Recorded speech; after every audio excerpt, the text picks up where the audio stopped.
Hello, and welcome back. Happy New Year. I hope you had a good first day of 2026. I've actually been sick for pretty much the entire day. In the morning, I had a pretty bad fever, but I took some medication and feeling a little better. So I wanted to hop on and continue our discussion from earlier. And I wanted to begin talking about something that we mentioned in our previous episodes. For the previous episodes, we talked a lot about potential solution. How do we pause or slow down AI development? Today we'll we'll begin talking about the problem. Why is it dangerous to have superhuman machines?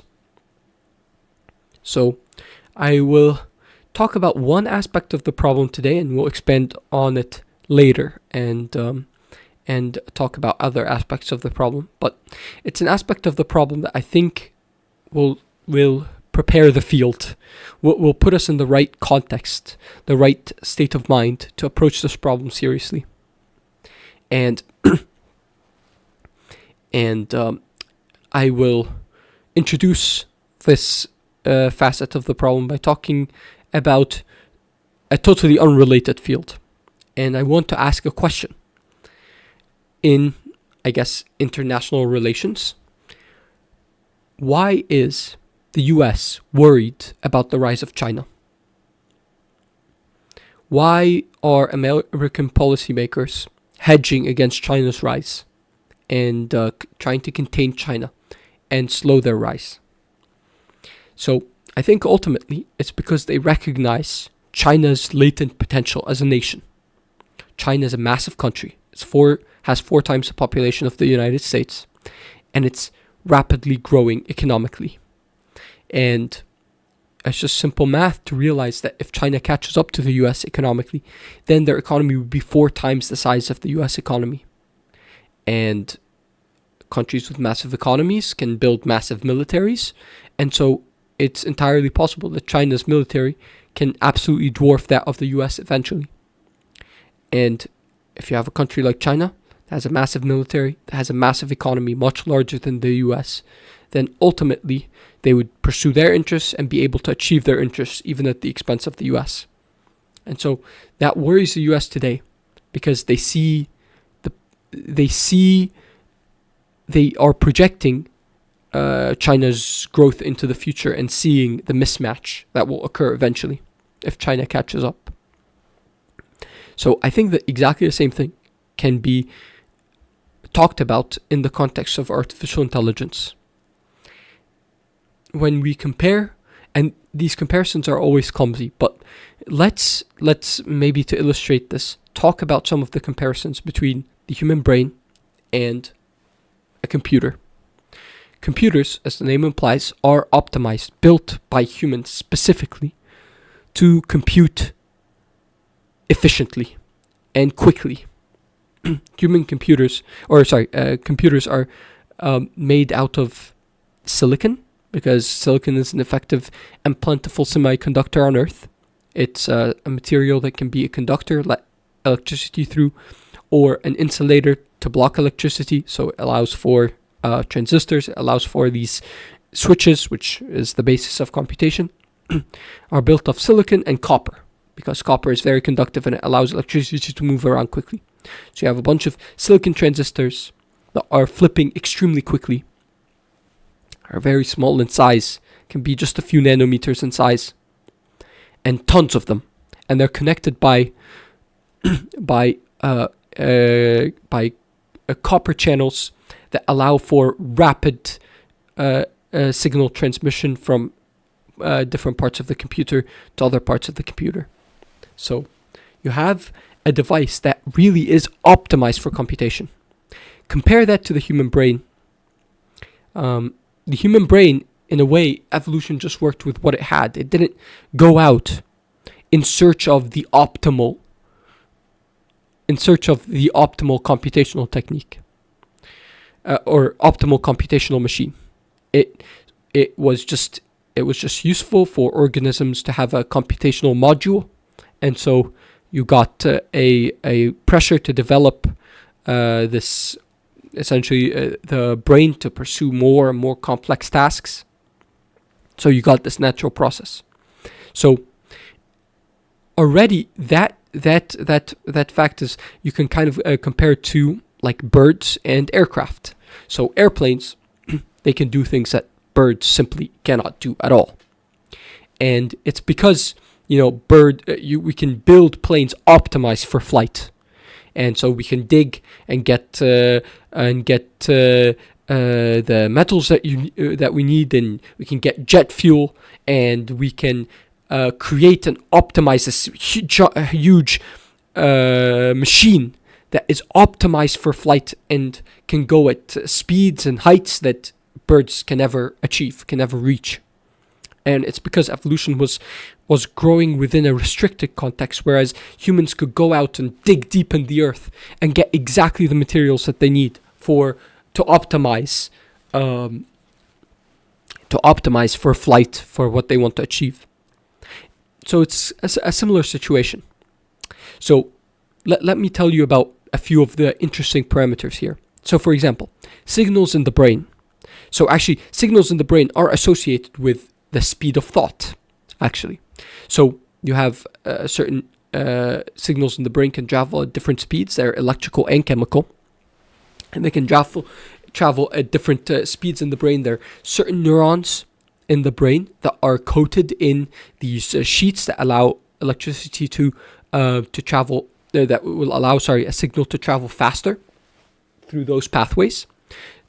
So the fastest signals in the brain, I think I saw, travel at around like 100 meters per second, something like that, which is pretty fast, or 100 or 200, I forget exactly, but a few hundred meters a second. So that is relatively fast, but it's nothing compared to how quick signals travel in the brain, which are computers, which is about 1 million times greater. You have signals are traveling near the speed of light around in the computer, or a substantial fraction of the speed of light. So signal propagation is 5-6 orders of magnitude greater in a computer than it is in the human brain. Not only that, but energy consumption is also way greater in the computer. So a human brain, we evolved in a food restricted environment, and so our brain needed to be very efficient. And so we only use a small amount of of energy to run our brains.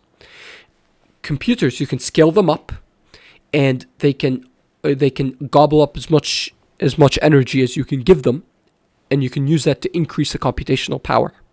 So you can feed the energy of cities worth of energy into a collection of databases, and have a massive computational cluster that you can't achieve with the human brain. With machines, you can get seamless integrations of added components. So you can go ahead, if you build a data center, you can build another data center right next to it, and now you can double your computational ability. With the human brain, you can't really do that. It's a fixed size. And it's a relatively small size comparatively. It's 3 pounds, 5 pounds. Very light, small organ at the end of the day. So those are just some parameters, but you go down the list and you see that on parameter after parameter for comparison, computers outmatch the human brain 6 orders of magnitude, 5 orders of magnitude across the board. And so it's not too difficult to extrapolate from that and to say that the latent potential that models running on computers has is way higher than any biological organisms like us. And how does that manifest for language models, or for the most advanced frontier models that we have today, in a way that that we can really see. I think if I experienced this myself when I was running some open source models. So, so you have all the models from the big frontier companies like ChatGPT, like Gemini, like Claude. All those, the big models are closed source, so they're being run on servers that are owned by those companies, or those companies like ChatGPT is run on servers owned by OpenAI, or at least that OpenAI rents from other providers. And when you prompt, your prompt gets sent to their server, and which is hosting their model, and their model interacts with your prompt and gives an output, and then they give you that output.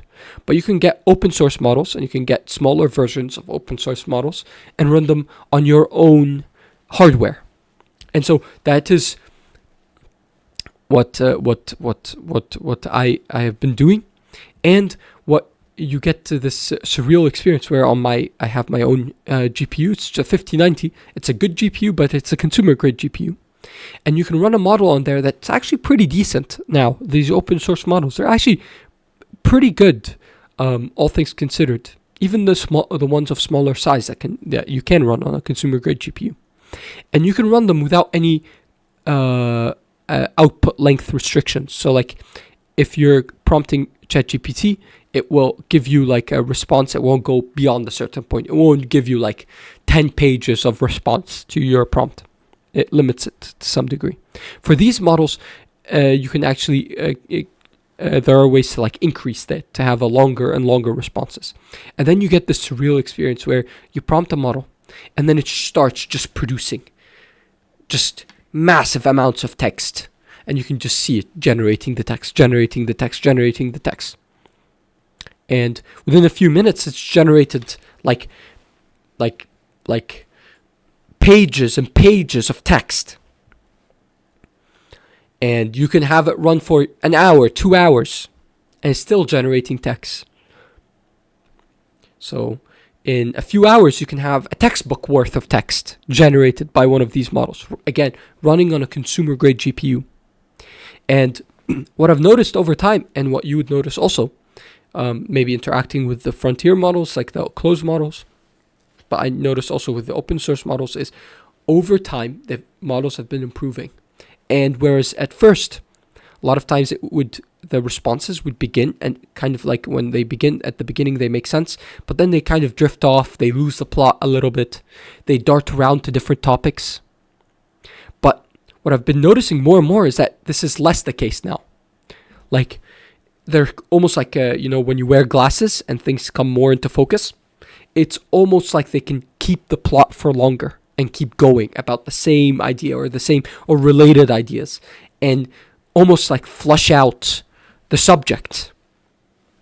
And so it's not easy to extrapolate that if the model begins to like, if it clicks, if it begins to actually like make sense, if it begins to somehow like more closely approach human thinking, and like the thread of if